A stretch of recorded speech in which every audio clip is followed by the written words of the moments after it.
Are we headed for hyperinflation? Let's talk about it on Kyle Talks Money. Hyperinflation, generally described as a series of rapid, excessive, and out-of-control price increases, is rare in developed countries. That's because a true hyperinflation has to meet a high bar, an inflation rate of 1,000% or more per year. The Federal Reserve says an annual rate of 2% is the most consistent with the Federal Reserve's mandate for maximum employment and price stability. In the world of economics, equilibrium is a theoretical state in which supply and demand are in perfect balance. In simple terms, the number of items for sale equals the number of people who want to buy them. When economic equilibrium is out of balance, which is pretty much all the time, it's called a disequilibrium. One possible cause of disequilibrium is inflation. When disequilibrium is caused by inflation, prices for goods and services go up, reflecting the imbalance between supply and demand. The net result of inflation is a decline in the purchasing power of your money. Inflation is why an item that costs $1 today might cost $1.25 a year from now. For most people, this is just the way things are. Hyperinflation is different. Hyperinflation is inflation on steroids. With hyperinflation, that $1 item today might cost $10 or $50 in a year. Hyperinflation only happens under very special circumstances, including the breakup of a currency, after wars, when fiscal authorities lose control, or when wild populism prevails. One of the most striking examples of hyperinflation in history happened following World War I in the Weimar Republic of Germany. By attempting to pay war reparations and grow the economy at the same time, the German government printed so much money that a huge gap between supply and demand developed, resulting in an inflation rate of 322% per month, or an annual rate of more than 3 billion percent by November 1923. There are two main causes of inflation: cost push and demand pull. Cost push inflation happens when the cost of production increases from higher costs of raw materials or wage boosts. This results in an increase in prices for goods and services since manufacturers pass their price increases along to customers. With cost push inflation, prices are pushed up by raising production costs. Demand pull inflation happens when supply is limited compared to demand. Demand can go up due to a strong economy, a natural disaster, or an oversupply of money. In these instances, demand outpaces supply and pulls prices higher.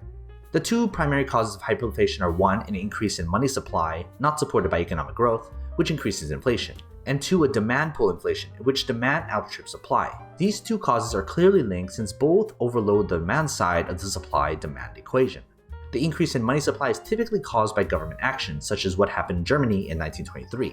When the government injects money into the economy, hyperinflation can result. The demand flow inflation effect often happens primarily because people have more money, creating a willingness to pay higher prices, which increases demand.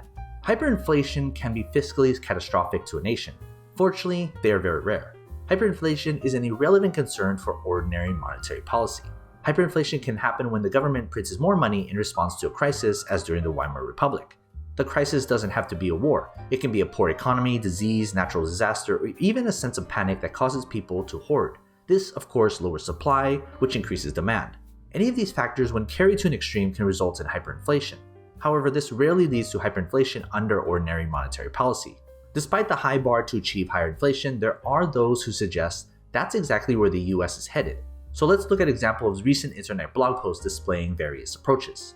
First, if markets realize that the US economy has become addicted to monetary stimulus and can't get off the drugs, then expectations for the long-term path of the monetary base will be revised, leading to what could be the most severe inflationary outbreak in modern US history. 2. Deficit to outlay ratio tops 60%, above the hyperinflationary threshold of 40%. 3. Eventually all major nation-state empires go down and their people lose confidence in their leaders and in tandem the money they issue.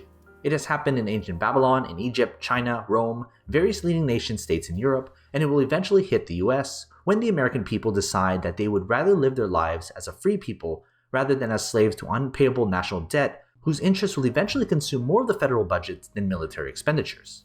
So is the US actually headed for hyperinflation? Most people say no. In the US, the central bank does not pay debt with the money it creates. Rather, it lends money as its targeted interest rates, and the private sector employs that capital more productively. The money created is paid back, which is a crucial reason this monetary policy doesn't produce hyperinflation. The interconnected nature of the world is the pressure relief valve for most nations. Those nations that print an absurd amount of money, like Zimbabwe, or try to manipulate their currency and restrict trade, like Argentina, become the outlier. So what are your thoughts? Is the US headed for hyperinflation? Comment your thoughts below. And as always, take care of your money.